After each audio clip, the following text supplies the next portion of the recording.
Bismillahirrahmanirrahim. Pembuka kata perasmi bicara. Salam kasih, salam mesra. Mari dengarkan pidato saya. Generasi digital tampil berbicara. Sejamak kasih, salam kasturi saya tujukan buat kombinasi hakiman berintelektual. Penjaga masa yang sentiasa PK dengan letak jam randiknya. Seterusnya, hadirin dan hadirat penyuluh kehidupan sejahtera. Assalamualaikum warahmatullahi wabarakatuh. Salam perpaduan. Koperasi sekolah sebagai pemangkin pemimpin generasi muda koperasi. Demikianlah maudhu pidato yang bakal kita selami pada hari ini. Menurut Kamus Dewan Bahasa dan Pustaka edisi keempat, koperasi merujuk kepada syarikat yang dianggotai dan diuruskan oleh sekumpulan orang untuk menjalankan kegiatan ekonomi dengan faedah dan keuntungan yang dikongsi bersama. Koperasi sebagai pemangkin pemimpin generasi muda dapat dikatakan sebagai satu keadaan yang dapat menjadi faktor bagi meningkatkan sifat kepimpinan dalam kalangan generasi muda yang merujuk kepada pelajar sekolah melalui penubuhan koperasi.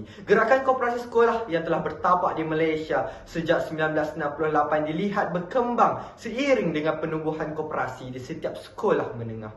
Penubuhan koperasi sekolah mempunyai matlamat dan objektif yang lebih besar manfaatnya sehingga dapat melahirkan barisan lapisan kooperator yang berkualiti. Hadirin dan hadirat sekalian, hujah saya yang pertama, koperasi sekolah teras pembelajaran di luar bilik darjah. Menurut Naib Presiden Angkatan Koperasi Malaysia Berhad Angkasa, Datuk Haji Kamarudin Haji Ismail berkata, para pelajar harus digalakkan untuk menjadi ahli koperasi sekolah mereka. Dengan cara ini, koperasi dapat membimbing pelajar mengenai prinsip koperasi dan menjadi pemimpin mereka pada masa hadapan. Lazimnya, koperasi sekolah akan mendedahkan kepada pelajar mengenai asas perniagaan dan urusan jual beli. Mereka juga akan diberi tanggungjawab untuk menguruskan kewangan dan dengan itu sifat kepimpinan akan dibentuk sedikit demi sedikit. Situasi ini bertepatan dengan pepatah Melayu, melentur bulu biarlah dari rebungnya. Saudara dan saudari sekalian, hujah saya yang seterusnya, koperasi membentuk kepribadian pemimpin. Banyak nilai yang boleh diterapkan ketika menjadi ahli koperasi yang menjurus kepada kepribadian seorang pemimpin. Contohnya, ahli koperasi perlu bijak menguruskan masa seharian mereka dengan pembelajaran serta menguruskan koperasi. Ahli koperasi juga memerlukan sifat bertanggungjawab dan amanah dalam melakukan kerja. Sekiranya sifat ini dipraktikkan sejak kecil lagi, sudah pasti nilai-nilai positif ini ditanam dalam diri pelajar sekaligus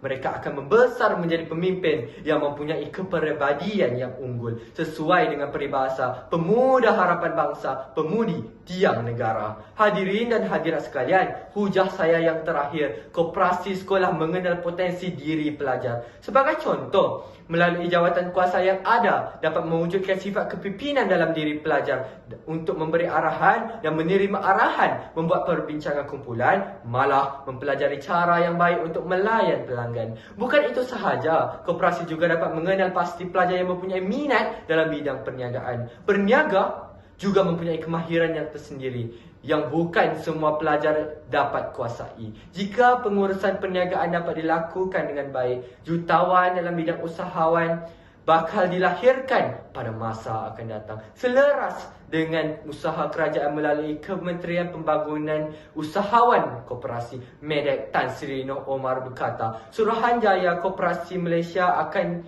diminta untuk memperkasarkan koperasi di sekolah supaya semangat keusahawanan dipupuk dari peringkat sekolah. Asalnya hanya organisasi koperasi yang kecil, namun dengan ilmu dan minat mampu berkembang menjana keuntungan di usia muda dan menggilap potensi generasi muda sehingga dapat memberi kesan kepada sektor ekonomi negara. Kesimpulannya, koperasi sekolah sebagai pemimpin generasi muda koperasi sangat bertepatan dengan tajuk pidato saya pada hari ini berdasarkan 3 hujah yang telah saya huraikan sebentar tadi. Semoga generasi muda yang lahir pada masa akan datang mempunyai ciri-ciri yang unggul serta mampu membawa negara kita untuk duduk sama rendah, berdiri sama tinggi dengan negara-negara maju yang lain. Sekian, terima kasih.